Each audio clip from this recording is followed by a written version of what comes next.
Galatians 4:21 to 31.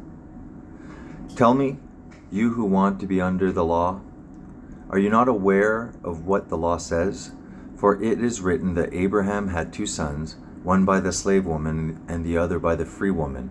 His son by the slave woman was born according to the flesh, but his son by the free woman was born as a result of a divine promise. These things are being taken figuratively.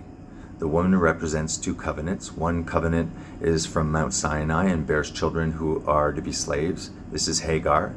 Now Hagar stands for Mount Sinai in Arabia and corresponds to the present city of Jerusalem because she is in slavery with her children. But the Jerusalem that is above is free, and she is our mother.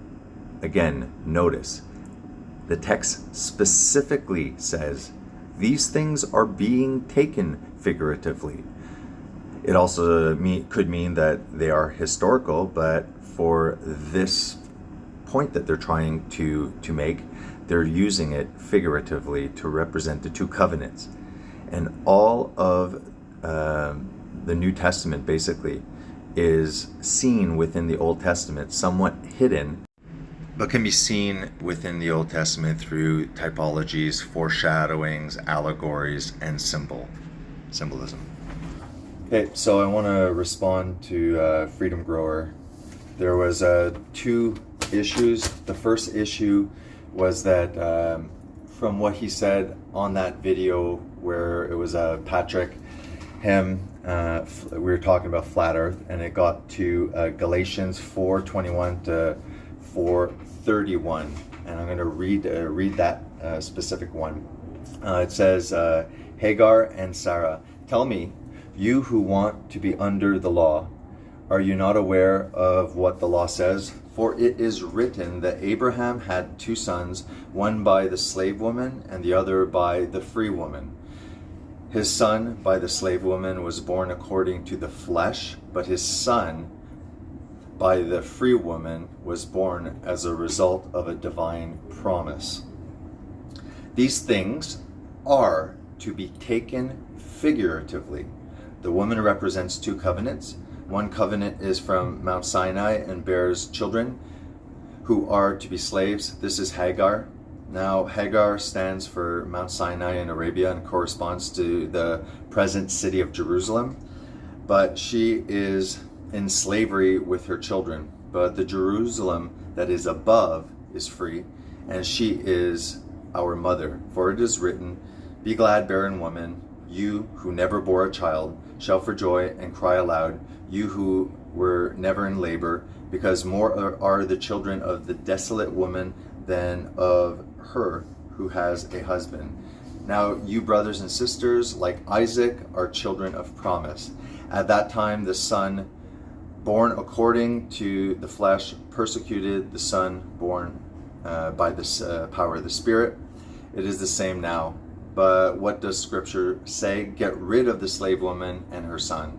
For the slave woman's son will never share in the inheritance of the free woman's son. Therefore, brothers and sisters, we are not children of the slave woman, but of the free woman. So specifically here, it states that this story here, we're going to take it figuratively.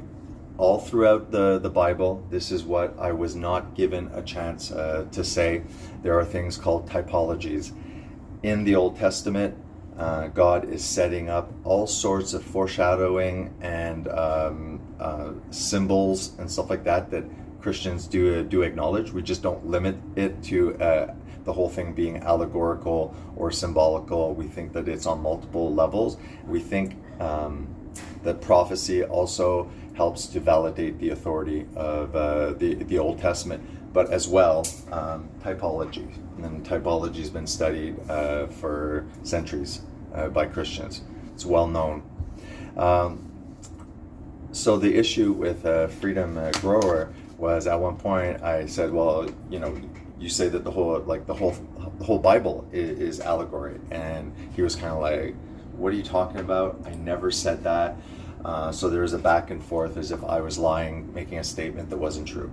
Whether I take it out of context or not, And I'm taking one example, but there was even another example, but I'm just don't feel like putting that much effort in the video of getting every single thing. But I think this is a good example that any reasonable person would interpret this as a freedom grower saying that Abraham and Sarah are strictly an allegory, and because of that, everything that proceeds after it is as well an allegory.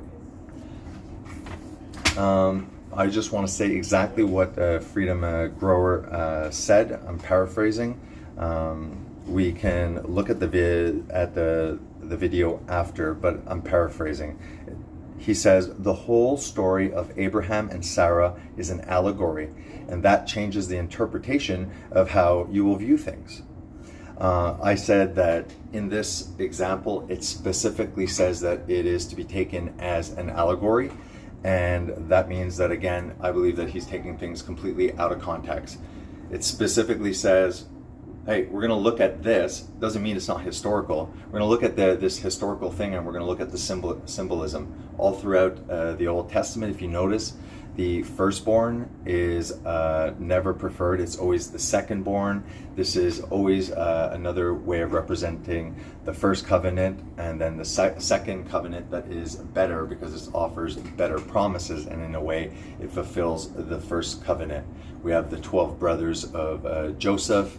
The 12 brothers of Joseph hate Joseph. They are jealous of Joseph. They betray Joseph, and these can represent the 12 tribes and Christ as, again, the special one, the one put aside. Okay, the promised child. He then continues. I make the statement that, okay, the whole Old Testament is allegorical. Then that means that it's pointing towards the Messiah, that is a historical fact. But I have a feeling they just want to pull everything right into the New Testament, everything mythology, everything allegorical. I don't know if Freedom Roar believes that. He definitely gave that impression. I think it's very clear from the video. I also know that Patrick from OTW News, he definitely believes 100% every single thing allegorical, nothing literal. So as well, the fact that they were on together, Freedom Growers talking about, allegory. Hey, if Abraham and Sarah are an allegory, he says, if it's an allegory, what does that say about the things that precede it? So, I mean, he's the patriarch. We're talking about Abraham. Every other patriarch, every other king, judge, prophet, I guess those are all allegorical because they all proceed afterwards. So let's check out the small video, and you can tell me if you get the same impression, because it seems like Freedom is denying. He's saying, when did I ever say the whole Bible's allegorical? I think that he said it. I think here's the proof. All I'm saying is I show you the verse. You guys are not allowing me. You read it verbatim. Are throwing challenges at me and not allowing you. You know darn well that to respond to a lot of these questions are not going to be a blatant blah blah. No, because you want to play apologetics, but if you just read the verse as it's stated, do you not acknowledge that it's saying it's an allegory?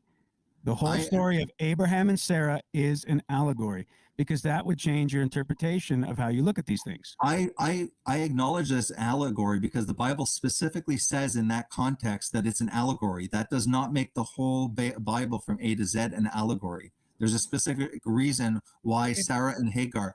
But just Father Abraham had many sons had Father Abraham. I am one of them, and so are you. So let's all just be program zombies.